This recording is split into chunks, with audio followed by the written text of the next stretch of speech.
welcome to Movie Review Mom. I'm the mom and I do the movie reviews, and my goal is to give you the heads up on filmmaking quality and content so that you can make the best decision as to whether or not you want to spend time or money or both watching a specific film. So the film that I'm reviewing today is called The Wonder. The film is rated R and is an hour and 48 minutes. This intriguing drama opened in theaters on November 2nd, 2022, and will now be available on Netflix starting November 16th. So let me give you an overview in a nutshell, and then I'm going to point out things I liked and didn't like, as well as offer themes worth talking about, other films that I think are similar, and interesting lines, funny lines if there are, and that kind of thing. The overall movie review mom grade I'm giving this is a B+. Let me explain why. Don't jump off to another YouTube channel just yet. So in a nutshell, the film is set in the Irish Midlands in 1862, and the story follows a young girl who stops eating but remains miraculously alive and well. English nurse Lib Wright is brought to the tiny village to observe the 11-year-old girl named Anna MacDonald. Tourists and pilgrims come to witness the girl, who is said to have survived without food for months. They visit her in her home and even begin praising her, worshiping her, that kind of thing. So is the village harboring a saint surviving on manna from heaven, or are there more ominous motives at work? Dun, dun, dun. The film was directed by Sebastian Lelio, who also co-wrote it with Alice Birch, based on the novel by Emma Donoghue. So here's the list of things that I liked. First of all, I am a huge fan of Florence Pugh. She is such a fearless actress who consistently stuns audiences with what she is able to bring to a script. And this film is no exception. She's mesmerizing to watch every time she's on screen. What a unique opening scene this movie has. And the ending is similar. Now, many critics hate this out of place, seemingly unnecessary bookends of the movie in a totally different style. But I thought that it was an interesting effect, and I actually liked it because it was different and makes you kind of wonder what's going on. What is it that the director wants us to feel or know or do even about this film? The musical undertones throughout the entire film are kind of quirky and unsettling and foreboding, adding to the mysterious intrigue. Now, before I actually saw this movie, I recently heard of a case of another person in India who was able to live for years without eating, which is fascinating and unbelievable, right? Apparently, there was a phenomenon in the Victorian era where pre-adolescent girls would go a long time without eating, claiming to have special religious powers. Some were found to be frauds. Others might have been diagnosed with anorexia nervosa today, if that happened. The sets are completely believable with the beautiful, harsh landscape of Ireland. I love details in movies, such as the muddy stains on the bottom of all the women's dresses.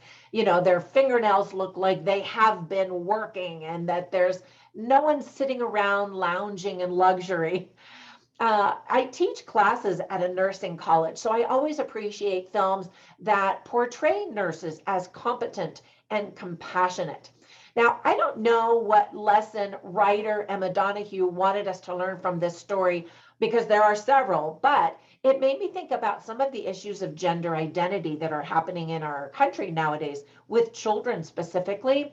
It made me wonder if this was sort of a message that she wanted to share in a different way. For example, do we let young children make life-altering decisions, or is it the duty of parents to step in when harmful decisions are being made? What do you think? Comment down below.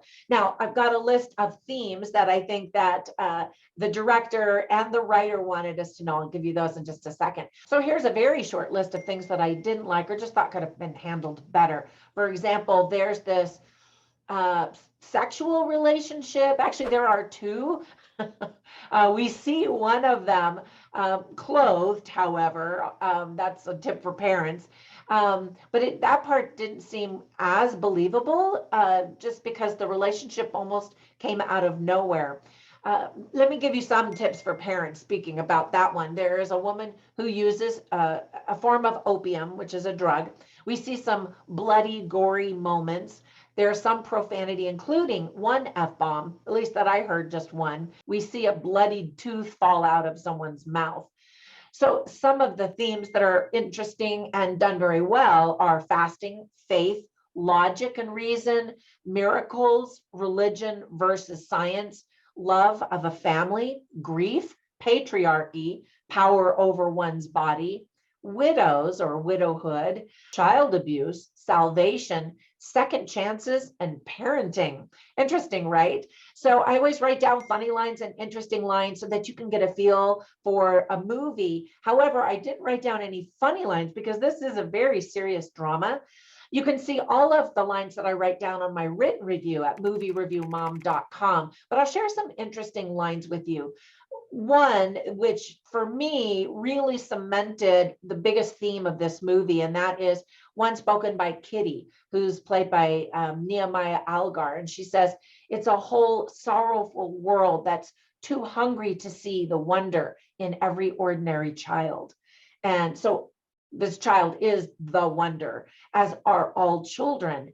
But it was interesting that she used the word that the world is so hungry, because this takes place just around the potato famine in Ireland.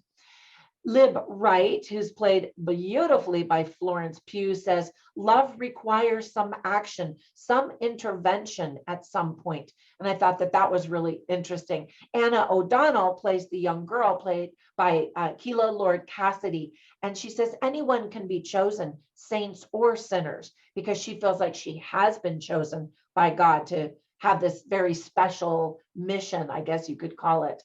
And then their narrator at the very beginning of the movie says, we are nothing without stories. And I love that line because it starts off with, this is just a story. It's not a true story, or is it? How do we interpret these events?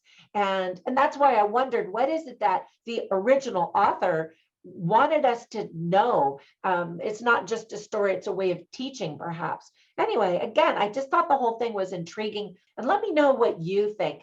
Now, before I go, let me give you a recommendation for one movie that is, I have very mixed feelings about it, but it's called Midsummer. It stars another incredible performance by Florence Pugh.